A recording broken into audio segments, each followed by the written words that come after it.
How did it feel in that moment? You know, emotional. It was the first time it really, well, I told my staff and my crew, and that was emotional. And I'm glad that before it leaked, I got to tell my staff and my crew from my own words. Ellen DeGeneres became the most hated person in America. She enjoyed the laughter and applause until 36 employees exposed her toxic workplace, where staff were fired for attending funerals, sexually harassed in bathrooms, and forbidden from looking at her. I probably don't even know how I'm going to feel. This woman I talked to, and she said, you're going to start a whole new career when you're 45, and you can go 20 years if you wanted to. And I was like, first of all, what woman starts over in Hollywood at 45? The woman who built a billion-dollar empire on Be Kind allegedly created a culture of fear, racism, and abuse for nearly 2 decades. What really happened behind those studio doors? Have we seen the last of her? Join us as we find out why everyone hates Ellen DeGeneres. The 2020 scandal. BuzzFeed's investigation didn't just expose misconduct, it revealed systematic abuse protected by silence. Current and former employees described a workplace ruled by arbitrary punishment and unchecked power. Taking bereavement leave after a parent's death could cost you your job. Speaking to Ellen or looking at her was grounds for termination. The racial dynamics were particularly disturbing. Multiple black women shared identical experiences, their natural hairstyles deemed unprofessional, their presence questioned, and their concerns dismissed. This wasn't unconscious bias. It was explicit discrimination from senior producers who faced no consequences. Ed Glavin's reign of terror lasted over 7 years. His pattern was consistent. Physical intimidation of women, arbitrary firings of men, and threats against anyone who challenged him. He fired 9 stage managers in a single season, almost all men, because Ellen reportedly didn't like male staff. The power dynamic was clear. Glavin acted as enforcer of Ellen's preferences, insulating her from direct accountability. Kevin Lehman's abuse followed a different pattern, but was equally protected. The 2013 bathroom incident, cornering a junior writer and soliciting sex, should have ended his career. Instead, complaints filed in 2014 were buried. He continued groping assistants, making unwanted advances, and using career opportunities as leverage for sexual favors. His victims stayed silent because speaking up meant career threat. The most chilling detail was the calculated nature of the cruelty. The producer forced to choose between his child's bone marrow transplant and the taping schedule wasn't facing a scheduling conflict. He was facing a loyalty test. The show comes first, always. Family emergencies, health crises, grief, none of it matters.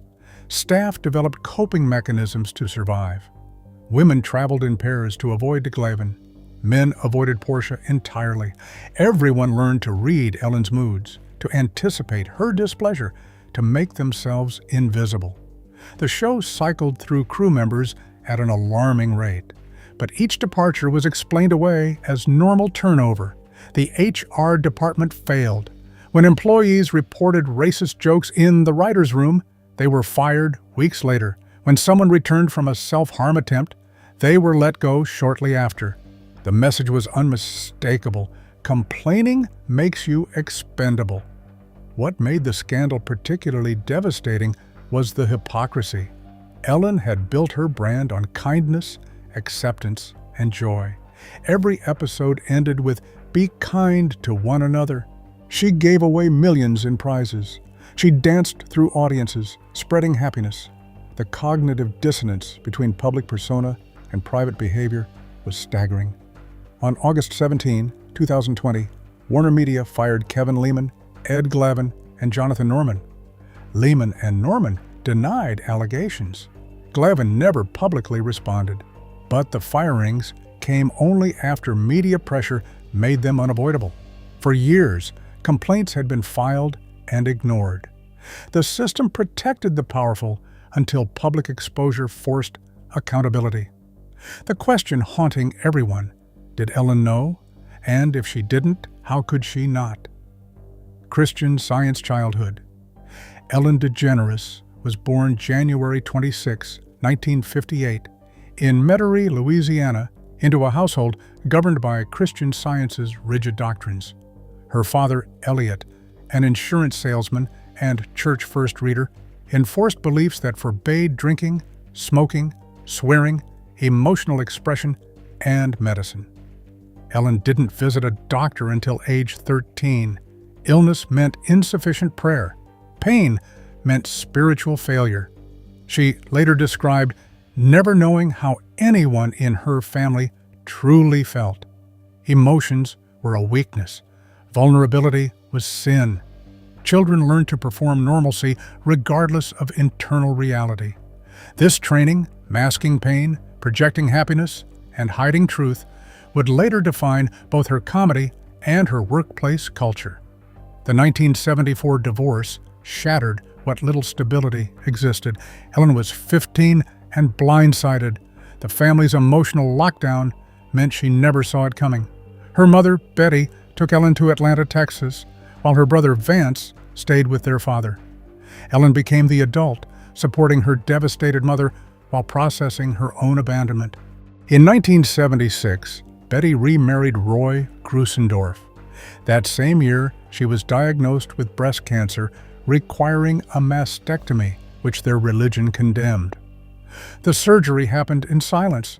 Ellen, 16, helped her mother recover, doing exercises, caring for wounds, never discussing the contradiction between their beliefs and her mother's survival. Then Roy began his abuse. Ellen was 15 when it started. He claimed he needed to check her breasts for lumps, exploiting her mother's cancer and Ellen's ignorance about bodies and boundaries. The abuse escalated. One night, he tried breaking into her room. Ellen was so terrified that she kicked out a window and ran, sleeping in a hospital to feel safe. She stayed silent for years. She didn't have language for what was happening. She blamed herself for not stopping it. She carried shame that should have belonged to her abuser. When she finally told her mother, Betty didn't believe her. Betty stayed married to Roy for 18 more years until he died in 1997. That betrayal, her mother choosing the man who abused her daughter, broke something fundamental. Ellen learned that loyalty was conditional, protection was a lie, and speaking truth brought punishment. Her mother's rejection taught her that maintaining appearances mattered more than her safety. Ellen didn't publicly share this story until 2005, then again in 2019, hoping to help other survivors. But by then, the damage was embedded, a childhood without emotional vocabulary, a religion that demanded perfect performance, a divorce that destroyed security, abuse that went unpunished, and a mother who chose her abuser over her daughter. These weren't just traumas, they were training. Ellen learned to hide pain behind humor, and she learned that the show must go on, regardless of what's happening backstage. The woman who would build an empire on manufactured joy was forged in an environment where genuine feeling was forbidden, and survival meant perfect performance, from dead-end jobs to The Tonight Show. Ellen graduated from Atlanta High School in 1976, but dropped out of the University of New Orleans after one semester. Her parents' divorce left her financially stranded. She worked at a law firm with her cousin Laura, then at J.C. Penney, TGI Fridays, painting houses, bartending, and hostessing, scraping together survival while comedy felt like a distant dream. At 22, tragedy catalyzed transformation. Ellen fell in love with Kat Perkoff. They'd broken up temporarily when Ellen witnessed a horrific car crash in 1980. She didn't know Kat was inside. The next morning brought devastating news. Kat was dead at 23. Ellen couldn't afford their apartment anymore. She ended up on a flea-infested basement mattress, grief-stricken and broke. In that darkness, an absurd thought emerged. Why did her girlfriend die while fleas thrived? That question became Phone Call to God, her first comedy bit. She transformed unbearable loss into observational humor, finding a voice in devastation. In 1981, she walked into Clyde's Comedy Club in New Orleans. claiming to be a comedian with zero experience, just raw pain shaped into jokes. In 1982, she entered Showtime's Funniest Person in America competition and won. That victory changed everything. She went from scraping tips to national recognition overnight. She moved to San Francisco, joining the comedy circuit at Punchline and Cobb's Comedy Club, performing multiple sets nightly, often unpaid. Her style, clean, observational, and gentle, clashed with the era's edgier comedians. But she persisted, sharpening timing and voice through countless tough crowds. November 1986 brought The Tonight Show invitation.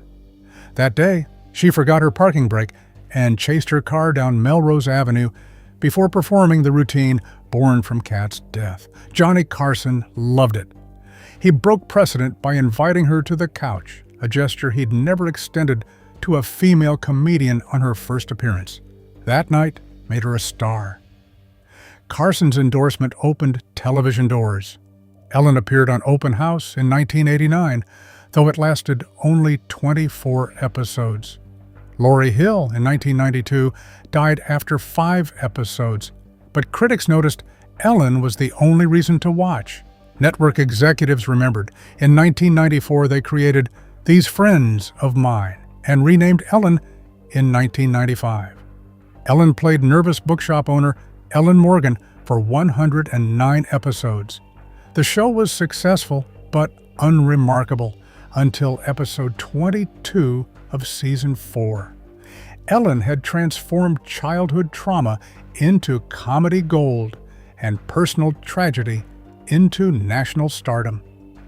But coming out would teach her that America's love was conditional. Coming out that destroyed her career.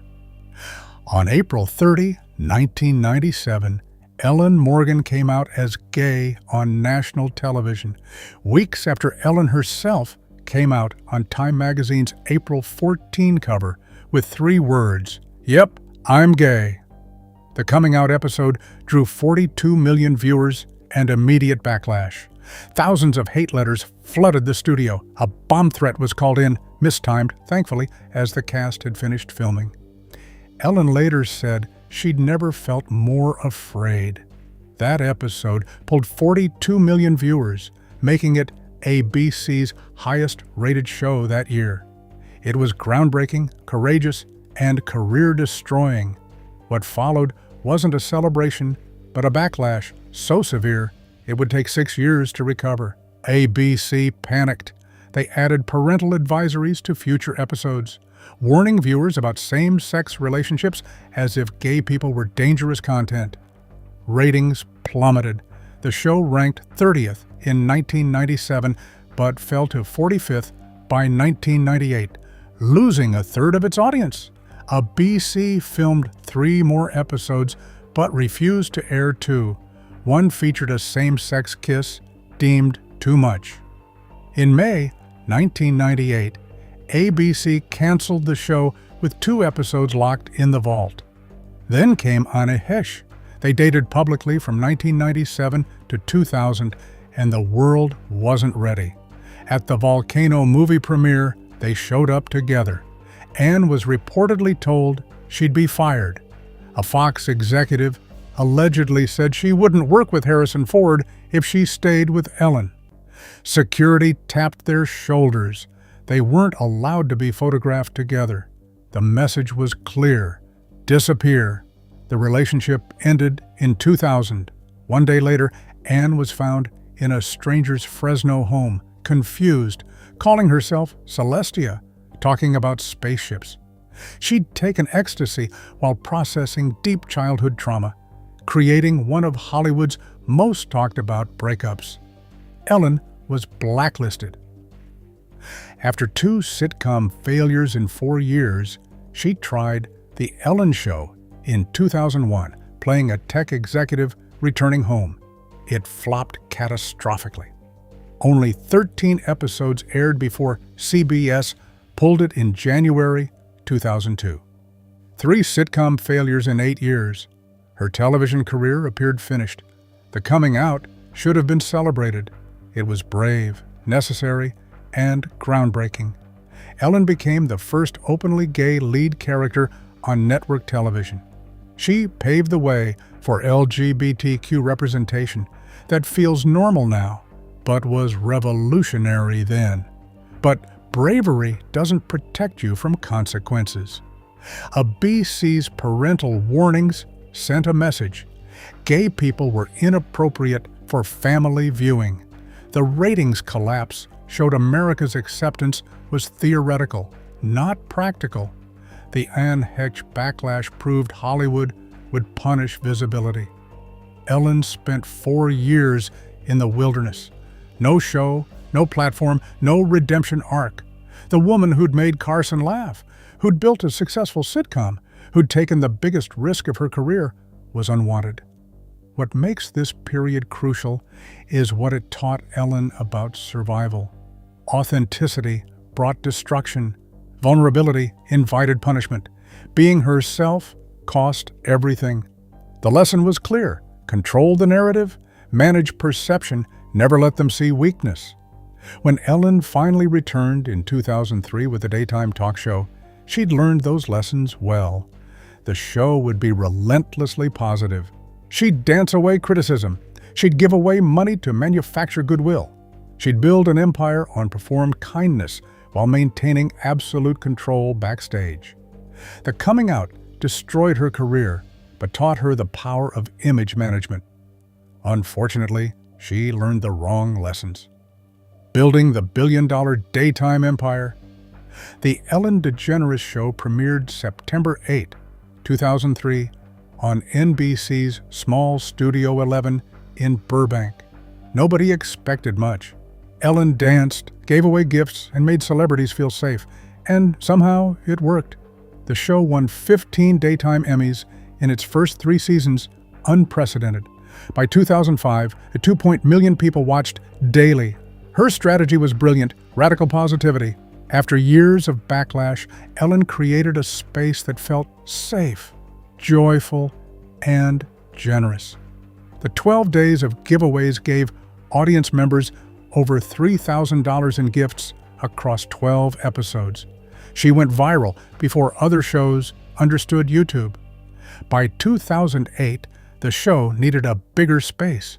Warner Brothers renamed it the Ellen Stage in 2015. The numbers were staggering. 19 seasons, 3,339 episodes, won 71 Emmy nominations, 63 wins, 4.2 million viewers at peak. Ellen changed daytime television by understanding social media's power before her competitors. Her clips dominated early viral video culture, exponentially expanding reach beyond traditional ratings. Finding Nemo hit theaters May 30, 2003, but Ellen started recording Dory in 1998. Director Andrew Stanton wrote the role specifically for her. The film made $941 million globally. Ellen's voice work became iconic, her whale speaking scene a classic moment. She campaigned relentlessly for a sequel that finally arrived in 2016. In 2008, Ellen married Portia de Rossi on August 16th in their Beverly Hills home with 19 guests and custom Zac Posen dresses. Portia legally changed her name in 2010 to Portia Lee James DeGeneres, though she kept her stage name professionally. Ellen's power peaked on March 2, 2014, when she hosted the Oscars and snapped the most viral selfie in history with Jennifer Lawrence, Meryl Streep, Bradley Cooper, Brad Pitt, and Angelina Jolie. The tweet got 3.3 million retweets and crashed Twitter. 43 million viewers watched. She became television's highest-paid woman at $75 million annually. November 22, 2016, brought the Presidential Medal of Freedom from Obama. Ellen cried as he said she'd carried the burden of coming out when nobody else dared, making the world more honest and open. She stood alongside Tom Hanks, Bruce Springsteen, and Michael Jordan. But success masked underlying problems. The empire ran on control. Ellen's control. Staff learned quickly that her happiness determined their survival. The dancing, the giveaways, the be kind messaging, they weren't just branding. They were armor, protection against ever-appearing weak again. Ellen had built exactly what she needed. A platform where she controlled everything, where positivity was mandatory, where criticism couldn't penetrate. The show's success validated her approach. Ratings proved audiences loved her. Awards confirmed excellence. Money demonstrated value. The empire was glittering and successful and deeply broken. Viewers just hadn't noticed yet. Uncomfortable moments everyone ignored.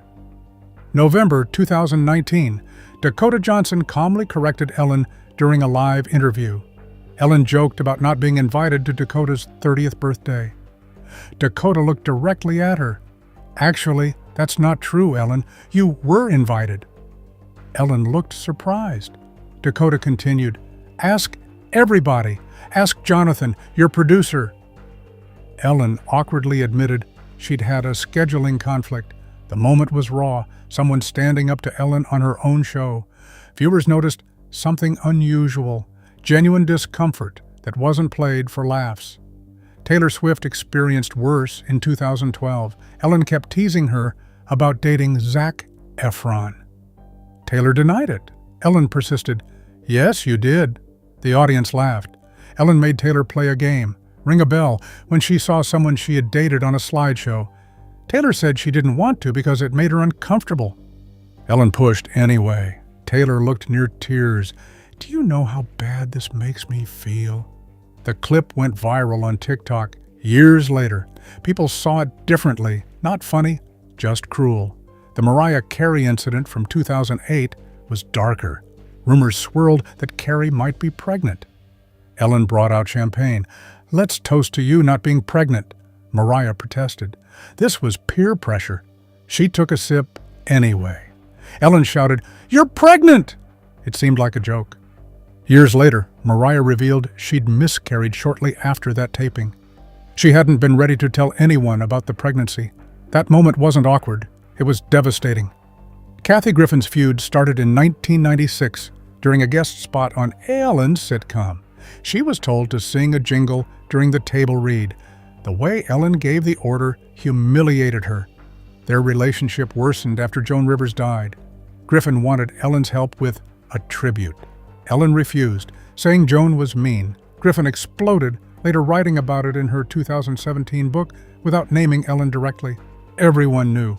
Griffin claimed Ellen got her banned from an Emmy dressing room. Gordon Ramsay was banned after complaining about spoiled meat in a cooking segment. Ellen told producers, "Don't let this guy on the show again." These moments shared a pattern, Ellen wielding power to embarrass, dismiss, or punish. What audiences saw as playful teasing was often coercion. Ellen's power depended on guests playing their roles. When Dakota refused, the facade cracked. For years, viewers explained away these moments. Ellen was just joking. Celebrities are used to teasing. It was all in good fun. But the pattern was clear. Ellen's humor often came at others' expense, and the power imbalance meant people couldn't push back without consequences. These weren't isolated incidents. They were glimpses of something systemic that finally exploded in 2020. Warner Media fires 3 producers after internal investigation. Warner Media's investigation uncovered what BuzzFeed's report had indicated: systematic failure at every level. A black staffer recalled a writer saying, "I only know the names of the white people who work here." Someone who returned after a self-harm attempt was fired shortly after. A woman who complained about racist jokes in the writer's room was terminated 2 weeks later. The HR department was useless. Former workers described feeling trapped and helpless. Ellen held a video call with over 200 staff members.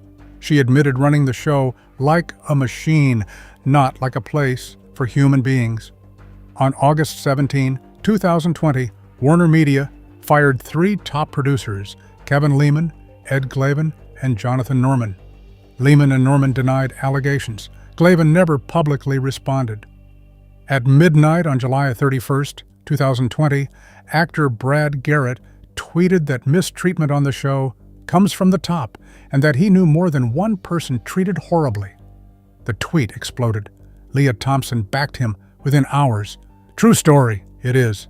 Insiders stopped whispering. Defenders emerged. Scooter Braun called Ellen a kind, thoughtful, courageous human being. Portia de Rossi shared, "I stand by Ellen." Katy Perry said she'd only had positive experiences. Kevin Hart called Ellen one of the dopiest people on the planet. Jay Leno said he wouldn't discard a 40-year friendship on hearsay. But the criticism was louder. Andy Richter pointed out the hypocrisy of Ellen's "be kind" mantra, given the accusations. Phoebe Bridgers called her Ellen DeGenerate. YouTuber Nikki Tutorials said Ellen was cold and distant. Tony Okungbawa, Ellen's former DJ from 2003 to 2013, said he'd experienced and felt the environment's toxicity.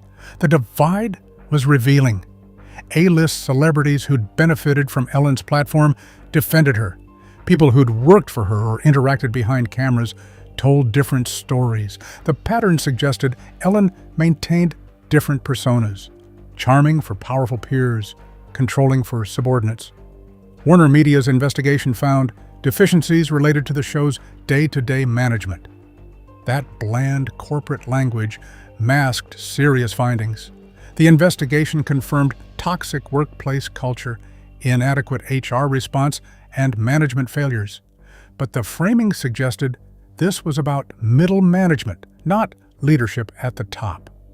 Ellen's strategy became clear: fire the producers, claim ignorance, position herself as a victim of rogue employees. In her video call, she said she'd been unaware of what was happening. The show employed over 2,000 people. How could she know everything? But staff saw through it. The Ellen gaze existed. Male employees feared talking to Portia. The culture of fear centered on Ellen's preferences, enforced by producers who understood their job was protecting her comfort at all costs. The firings were necessary, but insufficient. They removed the most obvious perpetrators while leaving the system intact. Ellen remained. The power structure remained.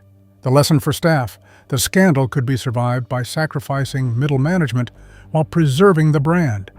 For a moment, it looked like accountability. But accountability requires acknowledging your role. Ellen was preparing a different narrative. The apology that rang hollow and the ratings collapse. Season 18 opened September 21st, 2020, with Ellen's apology. Her words didn't land. "If I've ever let someone down," sounded uncertain, like she wasn't sure it happened. She claimed the attacks were orchestrated, as if someone was conspiring against her. People saw her playing victim. Brad Garrett and Leah Thompson reminded everyone this wasn't new. It had lasted years. During a Today interview with Savannah Guthrie, Ellen was asked if allegations factored into ending the show. "If it was why I was quitting, I would have not come back this year," she said. "I really did think about not coming back because it was devastating. I am a kind person. I am a person who likes to make people happy. I had no idea, never saw anything that would even point to that."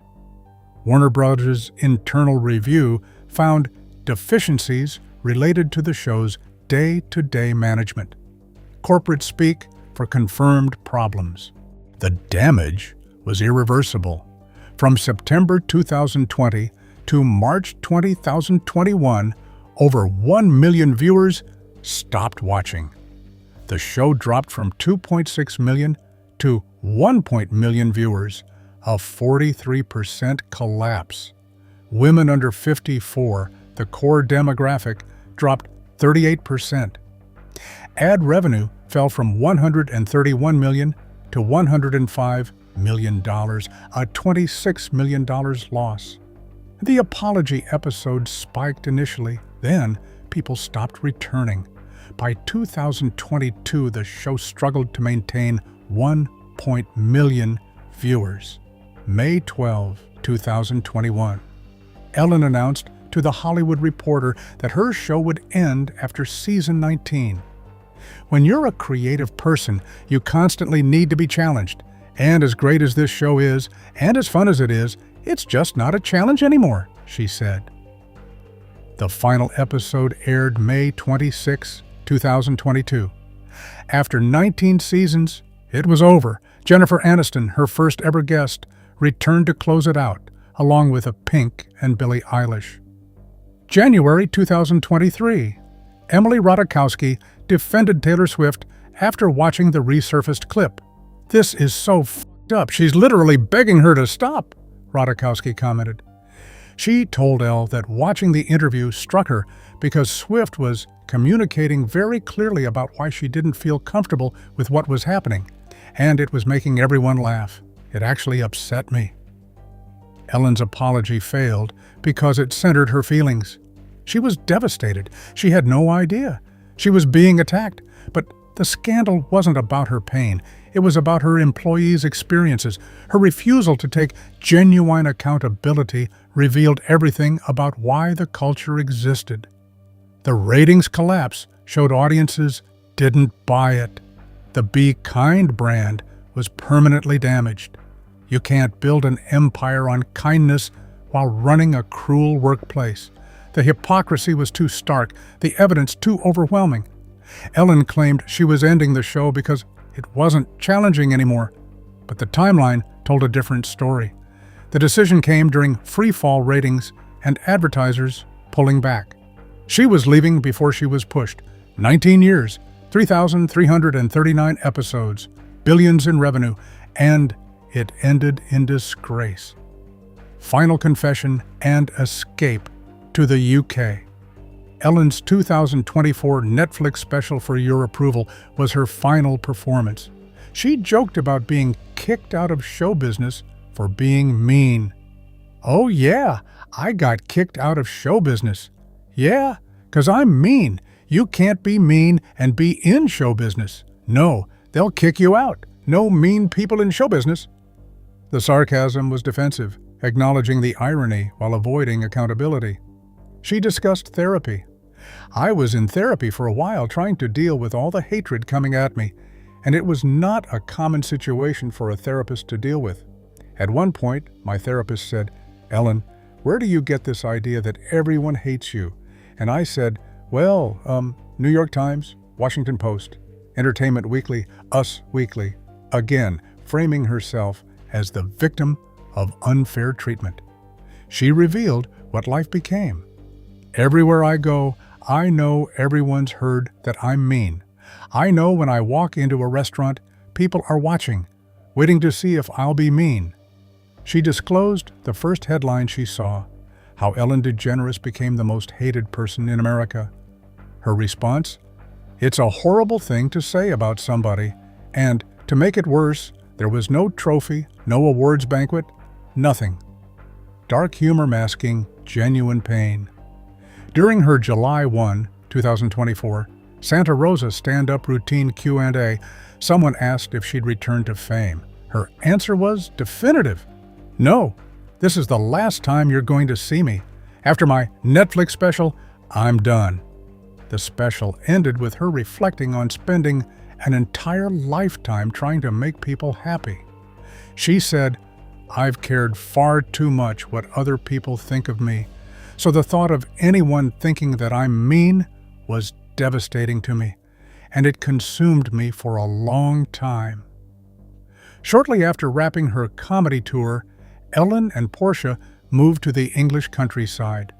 In July 2025, Ellen told the BBC they'd planned to temporarily live there, but changed plans after Trump's re-election. "We got here the day before the election. I woke up to lots of texts from our friends with crying emojis, and I was like, he got in, and we're staying here." Ellen described the countryside as absolutely beautiful and praised the villages and the towns and the architecture. "Everything you see is charming, and it's just a simpler way of life. We love it here. Portia flew her horses here, and I have chickens, and we had sheep for about 2 weeks. Everything here is just better. The way animals are treated, people are polite. I just love it here. In July 2025, they listed the property for $30 million, needing better facilities for horses. Ellen escaped. After building and losing a billion-dollar empire, she retreated to the English countryside where nobody knew or cared about her scandal. The woman who spent a lifetime seeking approval finally stopped performing. The cost was everything she'd built. Thank you for watching. Like, comment, and subscribe. Also, check out another interesting video by clicking on the video shown on your screen. See you on the other side.